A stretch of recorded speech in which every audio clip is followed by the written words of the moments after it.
معزز ناظرین و سامعین، دھرتی وائس کی اس کہانی میں آپ کو بتائیں گے کہ یحییٰ خان کتنا عیاش تھا اور ان کی داشتائیں اور محبوبائیں کتنی با اثر تھیں۔ اگر آپ کو دھرتی وائس کی یہ کاوش اچھی لگے تو لائک اور سبسکرائب ضرور کیجیے گا۔ سامعین، پاکستان کے 5ویں سپہ سالار جنرل آغا محمد یحییٰ خان نے 18 ستمبر 1966 کو افواج پاکستان کے کمانڈر ان چیف کا عہدہ سنبھالا اور پھر اس سقوط ڈھاکہ کے بعد 20 دسمبر 1971 کو مستعفی ہو گئے۔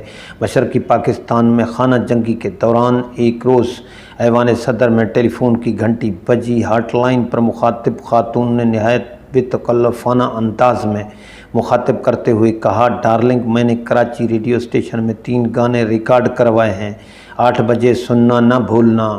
ایوان صدر کی ہاٹ لائن پر مخاطب یہ خاتون ملکہ ترنم نور جہاں تھیں اور ان کے ڈارلنگ کا نام جنرل آغا محمد یحییٰ خان تھا، جو افواج پاکستان کے 5ویں سپہ سالار اور دوسرے مارشل لا ایڈمنسٹریٹر تھے۔ جمیل زبیری اپنی کتاب یاد خزانہ ریڈیو پاکستان میں 25 سال میں بیان کرتے ہیں کہ سقوط ڈھاکہ کی علیحدگی سے چند روز قبل میڈم نور جہاں ریڈیو پاکستان پہنچیں اور گانے ریکارڈ کروانے کے بعد اسٹیشن ڈائریکٹر ظاہر شاہ کے کمرے میں دم کیں۔ میڈم نے کہا، آغا جی سے بات کرو۔ اسٹیشن مینیجر ہچکچایا تو نور جہاں نے کہا، گھبراؤ نہیں، تم صرف نمبر ڈائل کر کے مجھے ٹیلی فون پکڑا دو۔ حیرانی اور پریشانی کی بات یہ تھی کہ ملکہ ترنم نے ڈارلنگ سے بات کرتے ہوئے آج خود یہ فیصلہ کر لیا کہ گانے 8 بجے نشر ہوں گے۔ ان دنوں ریڈیو پاکستان پر دن بھر کی اہم ترین خبروں پر مبنی بلیٹن 8 بجے نشر ہوتا تھا اور ہنگامی حالات کے پیش نظر اسے ملتوی نہیں کیا جا سکتا تھا۔ ڈھاکہ کے دوران جنرل یحییٰ خان کی دفاعی، انتظامی اور حکومتی امور کی ادائیگی میں مجرمانہ غفلت اور عیاشانہ طرز زندگی کا معاملہ غیر مصدقہ باتوں تک ہی محدود رہتا، لیکن بھلا ہو محمود الرحمن کمیشن رپورٹ کا، جو حکومت پاکستان نے باضابطہ طور پر تو رپورٹ جاری نہیں کی مگر منظر عام پر آنے والی جزوی رپورٹس میں بہت شرمناک انکشافات موجود ہیں۔ جنرل یحییٰ خان کے اے ڈی سی، ملٹری سیکرٹری اور دیگر حکام نے محمود الرحمن کمیشن کو جو شہادتیں ریکارڈ کروائیں، اس کے مطابق جنرل یحییٰ خان کی داشتاؤں اور محبوباؤں کی فہرست بہت طویل ہے۔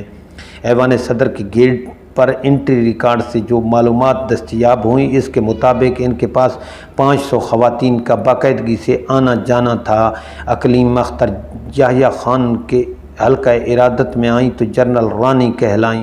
اداکارہ ترانہ شب بصری کے بعد قومی ترانہ بن گئیں۔ نغمہ کو قومی نغمہ کا اعزاز حاصل ہوا۔ محمود الرحمن کمیشن کے مطابق مشرقی پاکستان کی آئی جی پولیس کی بیگم شمیم کے این حسین، میڈم نور جہاں بیگم جوناگڑھ سمیت کئی بڑے گھرانوں کی خواتین شام کو آتیں اور صبح تک شمع محفل بن کر چراغاں کیے جاتی۔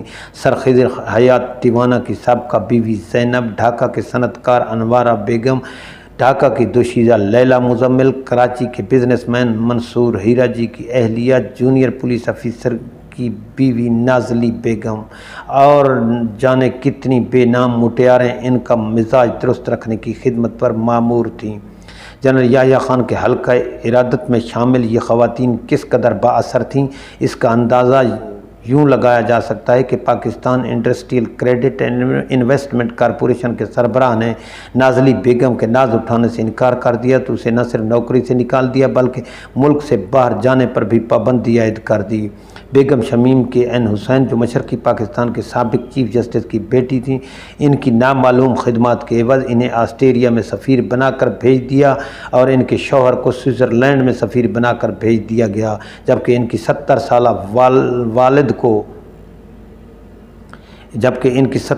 والد کو نیشنل کارپوریشن کا سربراہ لگا دیا گیا۔ یحییٰ خان کی رنگین مزاجی کا یہ عالم تھا کہ میڈم نور جہاں کا گانا میری چیچی دا چھلا ماہی لا لیا سنا تو فرفتہ ہو گئے۔ ایک شب اقلیم اختر عرف جنرل رانی سے پوچھنے لگے، تمہیں یہ گانا سنا ہے؟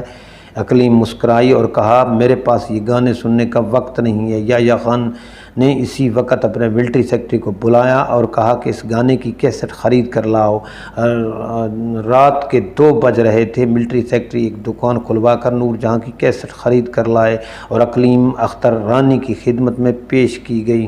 اقلیم نے کہا کہ آغا جانی، اگر آپ کو یہ اتنی پسند ہے تو وعدہ رہا آپ کے برتھ ڈے پر نور جہاں بذات خود بطور تحفہ پیش کروں گی۔